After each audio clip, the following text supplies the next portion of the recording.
rate 39%. Would you go for that? Right. Everybody would like to go for that. Now, that is, on average, the kind of rate of return on investment that you get from Africa. And yet, if you look at the American portfolio, only 0.3% accounts for investments in Africa. Why is that? Well, the answer is in the perception. And that's what I'm going to talk about here, to try and separate the reality from the perception. Oh, okay. All right. Obviously, most of the images that you see, and last year I experienced something about what it is to be bombarded by questions. We had a conference, the Energy Africa Conference, which we hold every year at Colorado School of Mines in October, November. And the Ebola virus broke out. And all those who had registered, most of the people who had registered, they pretty much, my phone was ringing off the hook. I noticed there are people coming from South Africa. I would like to have my money back. So, okay, we did refund them. But that's the kind of image that you have in mind. You look at, when you think about Africa, you always associate it with the Ebola virus, HIV, and corruption, and things of that nature. But really, there are a lot of opportunities, and there are real cities in Africa. And of course, I'm talking to the choir here, since most of you have been to Africa. But I get these kinds of questions from some of my students who ask me, hey, do you even have stamps? And when I tell them that actually we do have cities quite as big as that one, actually some cities are much bigger than Denver, they are in awe because they can't understand that. So I try to put that light in my conversation. And of course, this has already been articulated. This is Abidjan, where the gentlemen here are coming from. So that tells you, yes, there are real cities there, and you can do real business. This is not about giving charity. This is about doing real business with real investments coming up, real returns on investment being realized. So talking about the perception problem, one of the things that we see, I was trying to get this mic because I like moving around. You know, I'm a teacher. So I don't restrict myself to one area. If you look at the survey that was carried out by Ernst & Young, they looked at companies that are already established in Africa and the companies that are not established in Africa. When they asked the question, has Africa's attractiveness improved over the past year? 73% of those who are already established in Africa say, yes, they are. And only 39% of those who are not established in Africa.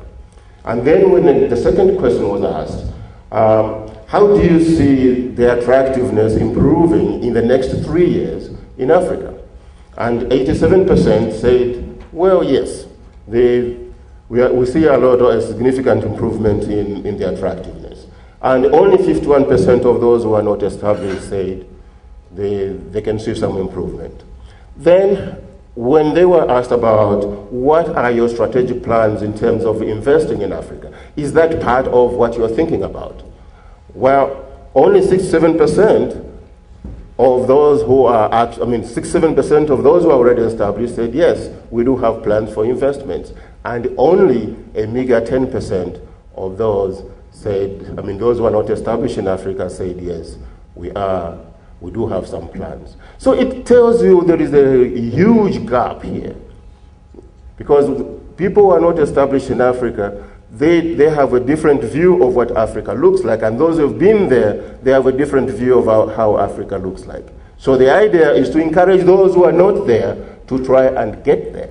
Then you can tell a story the way you see it rather than from somebody else's eyes. Now, still on the subject of perception, usually when you look at the map of Africa on the world map or on the globe, you see the map of Africa looking the same size as America, right? But in actual fact, Africa is really big. You can put in Europe, You can put in Brazil, Australia, and America. All of them are going to fit in, one with some space left out. And if you want, you can pull out Australia, pull out Brazil, and put in China, and you still have the space left out. So that's how big Africa is. Africa, though we talk about Africa like a country, it's not really a country. It's a region, it's a continent with 54 countries involved. So yeah, there are going to be variations, but really, in terms of how Africa is, it's performing pretty. I mean, we need to have more understanding of what's going on there. Then the second thing is in terms of attractiveness. If you look at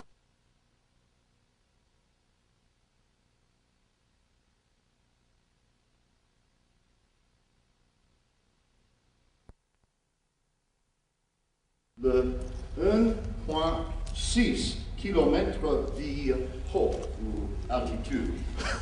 Welcome to Denver, Colorado, the Mile High City.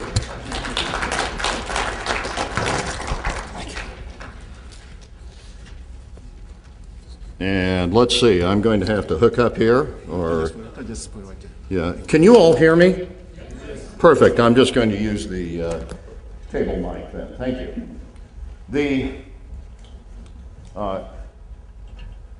Colorado is a state that is rich in mining heritage, but it is also a state where mining is very, very important to the economy today. We are kind of the silent partner in Colorado's progress and economic prosperity, but the state has a tremendous mining heritage, and it's fair to say that without mining, there would not be Colorado. But Colorado has also emerged into a major international mining center, and in fact, I think it is fair to say that Denver, Colorado is a world mining expertise capital, and one that you should consider in the developing operations in countries like the Côte d'Ivoire.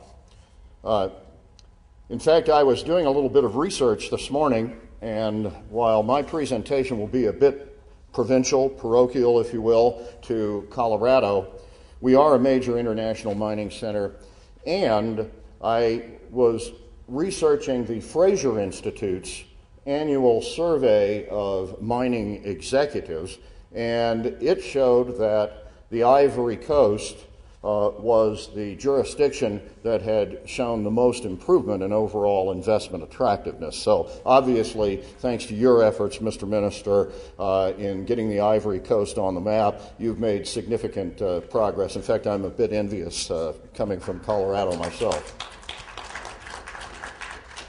I know you have a very full schedule today, so I will try to be very quick, and I will try to go through these slides with the minimum amount of pain possible. Mining, as I mentioned, is Colorado's first industry. Since the discovery of gold in the late 1850s, the development of silver, the state is home to a variety of mineral resources. In fact, Colorado, the heritage of mining in Colorado is reflected on the gold dome of the state capitol. In fact, Colorado Mining Association was pleased to participate in an effort that resulted in the regilding of the state capitol with gold from the state of Colorado. So we are very pleased that effort has just been completed, and we are, of course, examining other projects in which we will participate. The CMA itself dates all the way back to the year that Colorado became the Centennial State, 1876. I won't try to say that in French. We have about 1,000 individual and corporate members, including close to 200 sustaining or corporate members.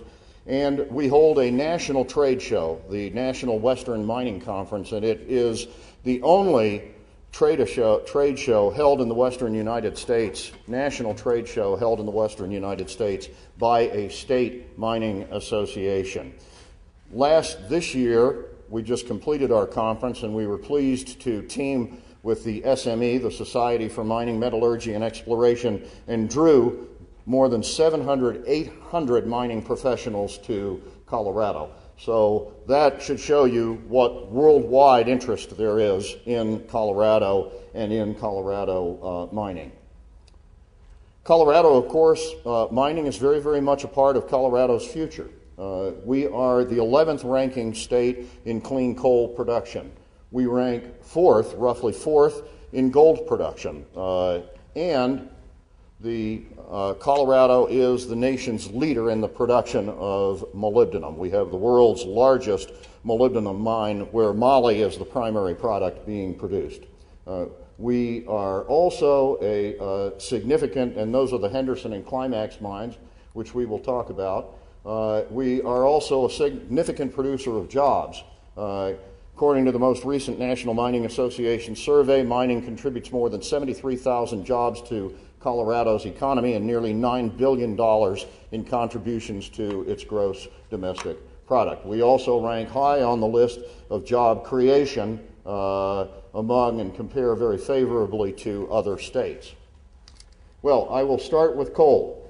Our coal is among the cleanest produced anywhere in the world, and it is still used to produce 64% of Colorado's electricity. So when you see that beautiful blue sky out there today, know that our clean power is helping to fuel the state's energy needs. As we have seen, while coal use has increased substantially, nearly tripling since the 1970s, the emissions of criteria pollutants have declined by more than 90%. And of course, it is a key to affordable energy. The state of Colorado pays about average rates are a little over 9 cents per kilowatt hour, and that is roughly at or even below the national average. Gold, and one of my purposes in speaking today is to let you know, for those who may not be familiar with mining and mineral products, gold is essential. It goes way beyond jewelry and coinage. It is essential to the computers, it's in your cell phones, and of course the demand over time will grow worldwide, and it will be important to tap resources where they may be found and commercially extracted, not just here in the United States but worldwide. Molybdenum is used in alloy steels. We most commonly associate moly with automobile parts, but it is also in the heat sink in your computer. It is used to refine petroleum products and make them cleaner, and it's even in your toothpaste. Of course, along with noctilite, or pure sodium bicarbonate, which is also produced in Colorado in significant quantities. I'm going to give you a little bit of a tour because less than an hour and a half away from downtown Denver is the Henderson Mine. It is located as you head up 40 toward the base of Berthoud Pass, and then in 2000 the mill, and then if we continue on up 70 and come across on, I believe it's Route 9, you will get to the Henderson Mill, and then going all the way to Lake County is the Climax Mine, which reopened in 2012.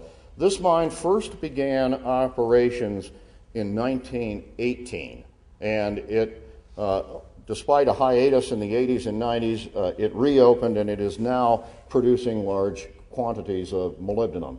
The company just completed, this is an earlier drawing, but the company just completed the construction of a $250 million water treatment facility to ensure that the communities, that the water supply, the water quality is not adversely affected.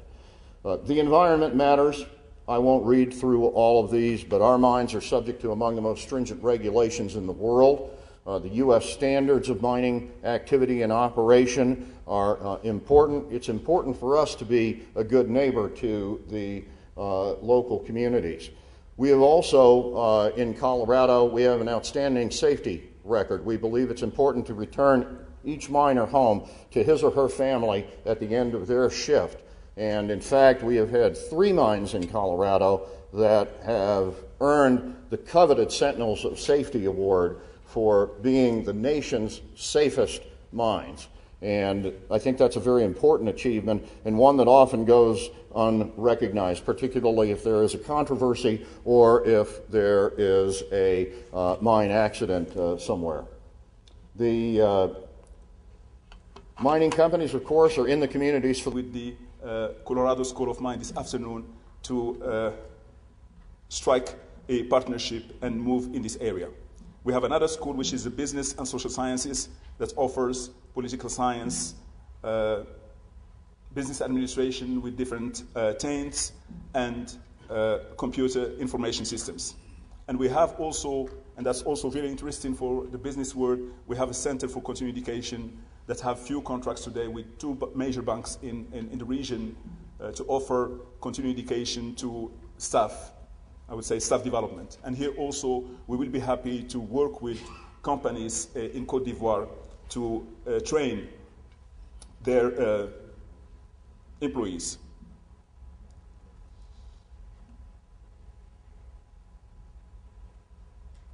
The cost of this institution is very important, and this is I have a table that I show in Côte d'Ivoire, because some people send their kids to the United States and to Europe. Our room, board, tuition fees is at level of $10,000, when in the US, according to College Board, the value for four-year colleges is between $33,000 and $42,000. We have actually a financial aid program. We have established a foundation in the United States based in Atlanta, which is a US-based tax-exempt 501c3 organization. And we offer already merit-based financial aid to well-performing students. For the future, we are working hard, and it's my top priority as the Vice President for Academic Affairs to increase student population and to brand the university, to seek institutional accreditation, and we have, with President Toure, visited with the New England Association of Schools and Colleges in Boston to engage in US accreditation. We need to work also on financial sustainability and diversification of funds and funding sources. We're working hard on the internationalization of IUGB, and they made a tour here in the United States, visited at least 6 academic institutions. And we need to outreach and serve the community in Côte d'Ivoire. And we work also on the infrastructure improvement and expansion. And I'm talking about these top priorities for the university because we are finalizing today our strategic plan for the period 2016-2020. That's all I have about the university, and I'll be happy to address any of your questions. Thank you very much, Excellency, and thank you much for your listening. Why are you here? Well, I do a fair amount of business in Africa. My name is Avram Saunders, and I have a company called Nican Trading. Yes. And we focus primarily on Nigeria and Ghana. And I heard about this program from the World Trade Center here in Denver. And it was an opportunity for me to come and learn about the Ivory Coast and the opportunities in the mining industry. We've done a fair amount of business in the mining industry and other places here in the U.S. and elsewhere around the world. And it was a great opportunity to learn. And also, originally your prime minister was coming, and I always like to hear the top guy. Yeah. But your minister is a very interesting man, and his background is impressive. And if he's doing half of what he thinks he's doing, your country is going to benefit tremendously from it. And I wanted to learn more. But did you learn more enough to decide to invest in Côte d'Ivoire? I don't know that we would be an investor. Yeah. We provide services to companies that want to go overseas. And I will certainly be discussing it with a number of different people, particularly around the gold mining opportunities. I have some colleagues that are in that business and are looking for new opportunities. I will certainly share that with them. Thank you. Good? Yes. Thank you very much. My pleasure. Yes.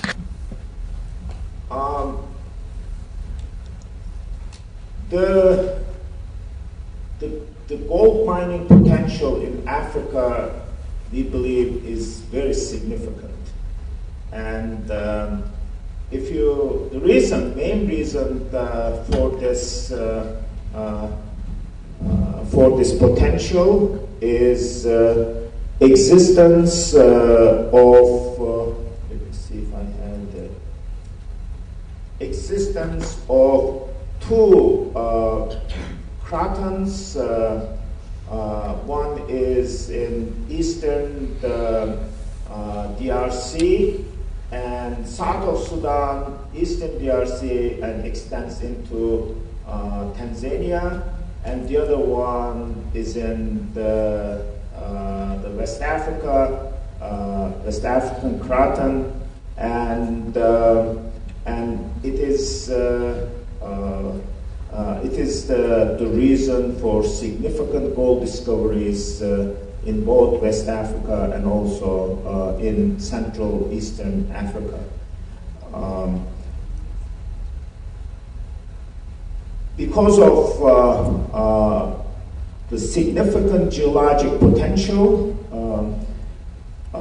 the map on the top shows world gold production in 1993, locations of the world gold production in 1993, and the map below shows the gold production in 2013.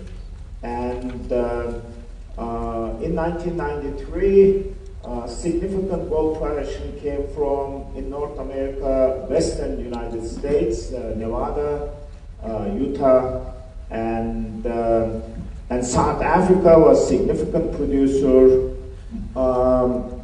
Moratau in Uzbekistan, in Central Asia, was significant producer. And then Indonesia and some production in Western Australia and some in South America. If you look at this map in 2013, there has been a shift and into South America in gold production, and also Western Africa and Eastern Central Eastern Africa, again Tanzania and DRC, and also China is coming in as a major, becoming a major producer. Actually, right now China is the largest gold producer per year in the world right now. So the many companies have recognized the potential in West Africa, and some of them are picking the fruits of those efforts, and in that Rheingold is one of those successful companies. Again, this map shows geologic features of West African continent and some of the major producing mines. They start in Western Mali, and there's premium formations that more or less trend north-south, and they are host to Yatela, Sadiola, Gara, Yalea, and we call this Lulo complex. Rheingold and Bumkoto. Rheingold is going to be is producing about 650,000 ounces of gold per year from its West African operations, well, West Malian operations. And then if we move down to these brilliant rock structures, the Tongon is located in the central northern end of Ivory Coast, and Tongon Mind. Mr. Brew has visited our mine in January, and he is, let me tell you, one of the most active ministers that we have in contact in West Africa, and who supports the mining industry, and also we believe very strongly that government of Côte d'Ivoire is a reliable, good partner to have if you want to operate a mine in a country like Côte d'Ivoire. And I'll tell you a few things. We built the mine during the Civil War. We never felt threatened, and we always felt that our properties, our investments would be protected eventually, and start producing benefits for not only Rangol, for also for the country of Côte d'Ivoire and for the locals. And I visited the village of Tongon many times, and it is quite satisfying when you see the change since mine started and what happened last 5 years. And I'll share discoveries, and we are located in western Côte d'Ivoire. So I guess there is a pointer with this.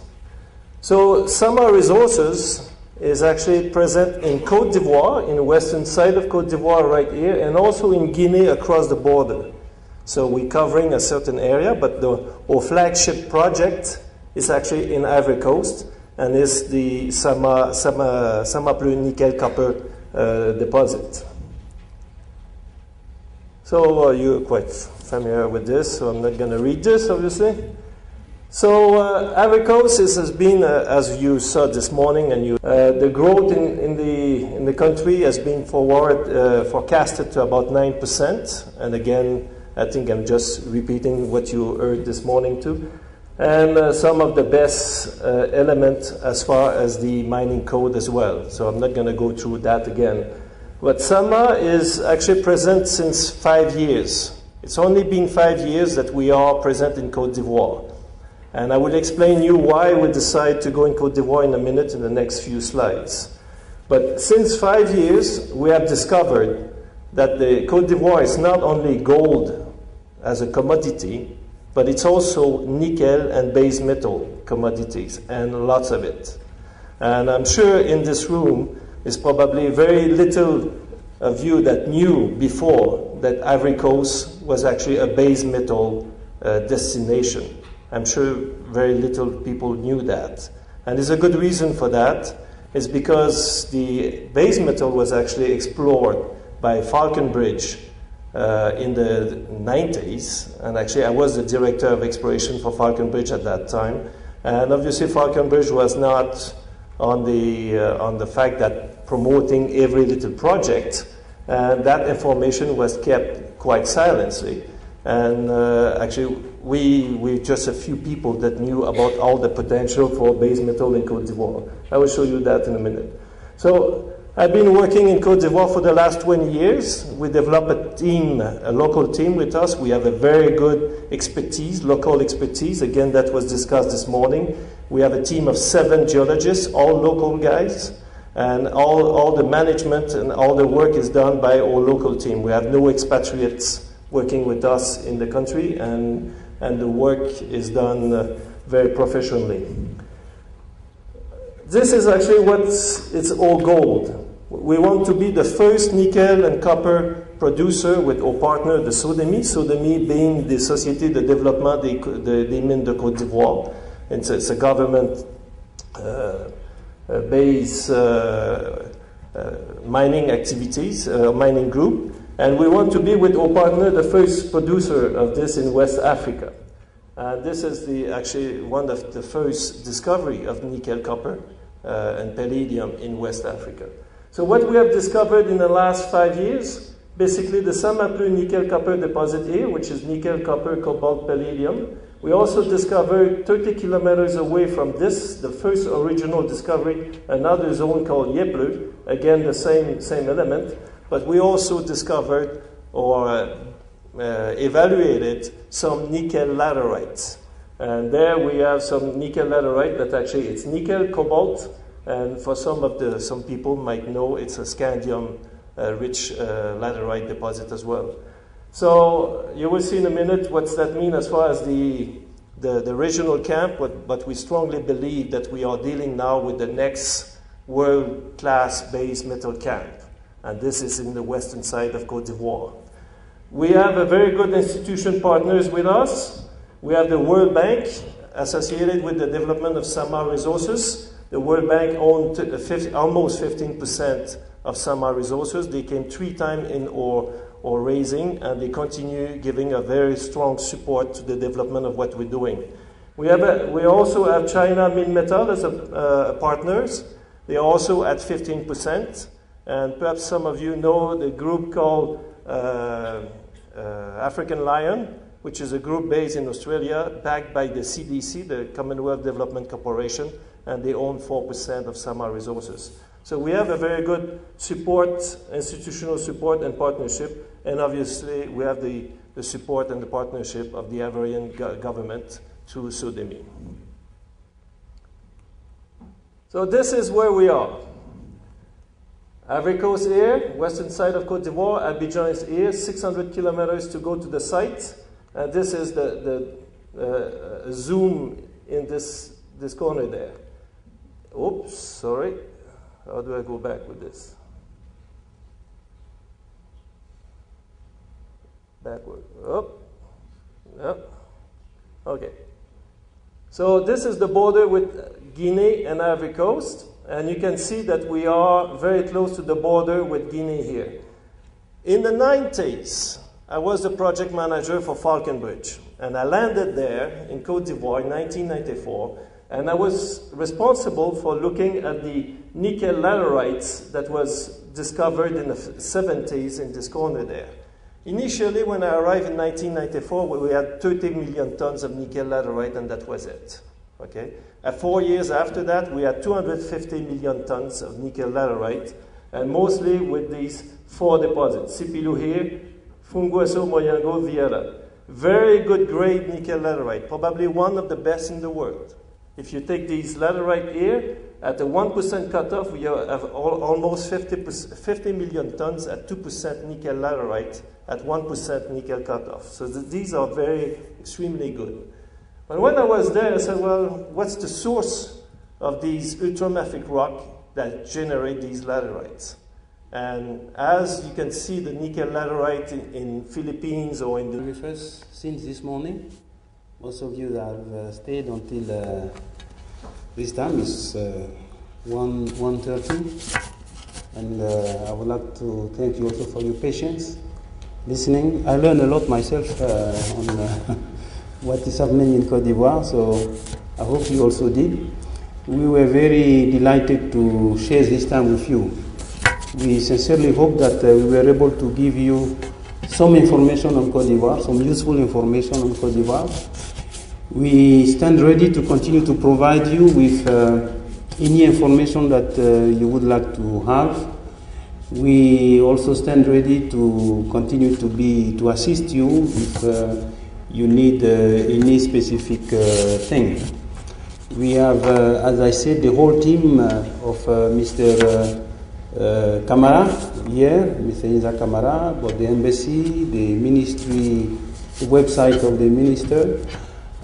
So all those resources are available for you to have additional information if you need. I've been very happy to be here in Denver, and I look forward to seeing you, some of you, either in Côte d'Ivoire, but anywhere else, maybe in Denver, because I probably will come back here at the Mile High City. So thank you very much again, and I wish you a very, very good day. And there is a lunch that has been that is offered, so I hope I will see you there.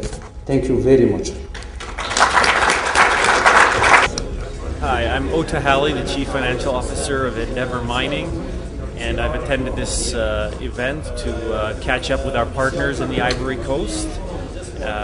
We've been operating the Agbao gold mine in the Ivory Coast since first pouring gold in November of 2013, and we've enjoyed working in the Ivory Coast and have found the government to be good partners. We're focused on exploration and replacing the ounces that we mine there, and feel that the area and the land package around our mine is very, very prospective, and looking forward to many more years doing business in the Ivory Coast.